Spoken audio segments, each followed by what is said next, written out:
too hard, it's true. Sweet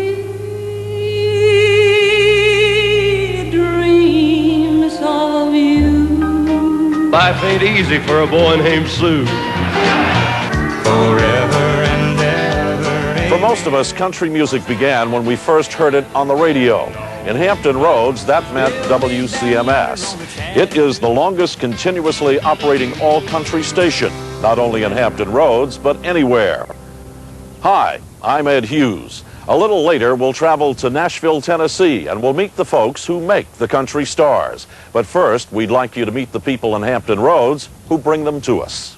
My mother was a classical pianist, and she used to always want her boy to be in the classical music business, and I was able to tell her that, Mom, we do play classical music. Classical music that is defined by good talent and that which can endure over the years.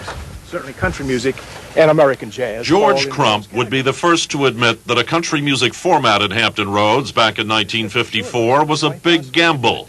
But George believed in the station's listener appeal, so did his wife Marge, both assuming active roles in the station's operation.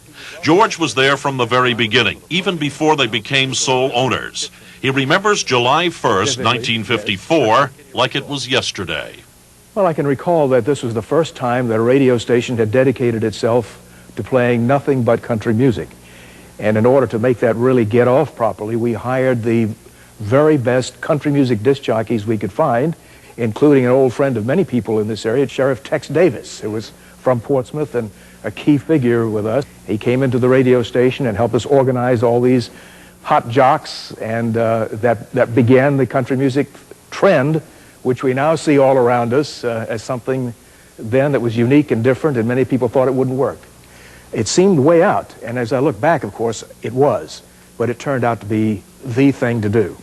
Jeff, do you ever get somebody who come up after you with a concert and say, I want to talk to you, said my dog and my wallet are both on a chain. Now, I don't like this. Not one single person's ever been offended by the redneck stuff. Joe HOPPEL hopped on the CMS bandwagon 39 years ago, and both have been rolling ever since. It was the perfect marriage that brought both recognition nationally as well as locally. We were the very first full-time country music station. We were the first radio station to program country music.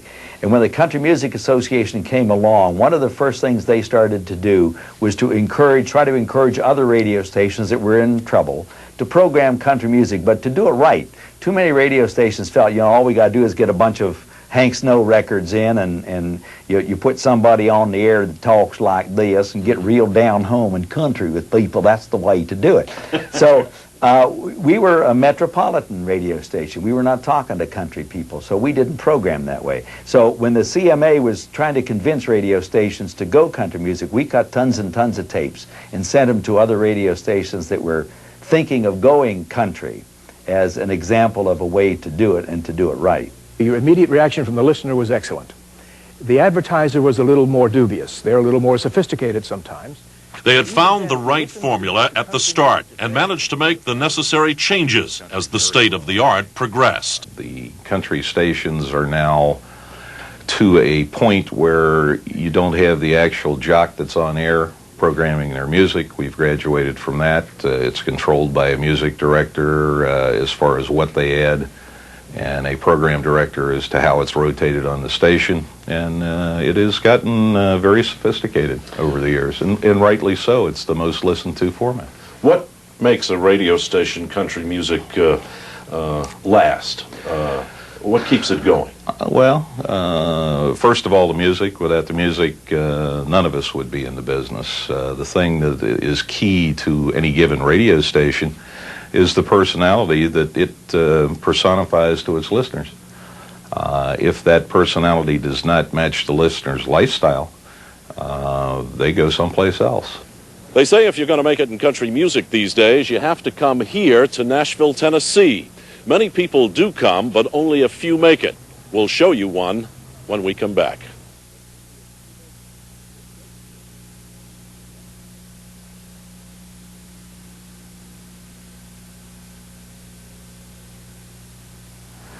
The most famous street in Nashville is 17th Avenue, Music Row. And right here, RCA's famous Studio B. This is where Elvis made many of his hit recordings. Today, singers come here all up and down this street to the various record companies and recording studios, and it's here that dreams are made and sometimes broken.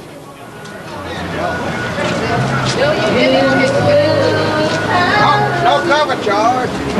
No cover today. In Nashville, virtually every restaurant, every nightclub, every place, service stations has a potential songwriter or singer, because they all come here looking for a break, and they must make a living while they're waiting for their time. Or someone out in Texas, out in the country out there, will be discovered. Wherever, all over this country, there are people who are potential stars and songwriters, and you never know which rock you're going to raise and find them under. And when the right rock is turned over, a well-oiled machine swings into action.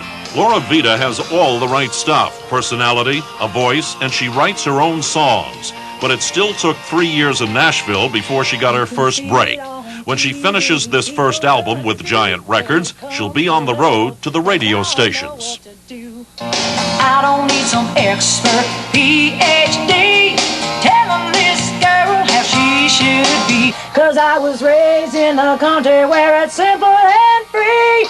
Never forgot what my mama told me. When a man looks like he's gonna start fussing, give him black-eyed peas and butter beans and lots of living.